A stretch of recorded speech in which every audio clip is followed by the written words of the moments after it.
ఏలూరు జిల్లా పోలవరం మండలం పట్టిసీమలో శ్రీ భద్రకాళి సమేత శ్రీ వీరేశ్వర స్వామి ఆలయానికి పెద్ద సంఖ్యలో భక్తులు తరలి వెళుతున్నారు. మహాశివరాత్రిని పురస్కరించుకుని ఆలయ వంశపారంపర్య ధర్మకర్తలు స్వామివారికి తొలి పూజ చేసిన తరువాత సర్వదర్శనాలు ప్రారంభమయ్యాయి. అభిషేకాలు జరుగుతున్నాయి. క్యూ లైన్లలో భక్తులకు ఎలాంటి ఇబ్బందులు లేకుండా ఏర్పాట్లు చేశారు. దక్ష యజ్ఞ సమయంలో దక్షుడిని సంహరించడానికి పరమశివుడు వీరభద్రుడిని పంపించాడని, వీరభద్రుడు పట్టిసం అనే ఆయుధంతో దక్షుడిని వధించి ఆయుధాన్ని ఇక్కడ కొండపై దింపాడని స్థల పురాణం చెబుతోంది.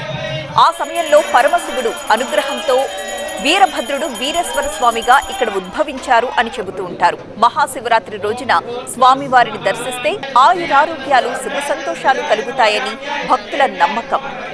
భక్తులు గోదావరి నది దాటి ఆలయానికి చేరుకోవడానికి పంటులతో దారి ఏర్పాటు చేసుకున్నారు. ఇసుక తెన్నెలపై వెళ్లేటప్పుడు ఎలాంటి ముప్పు లేకుండా జాగ్రత్తలు తీసుకున్నారు.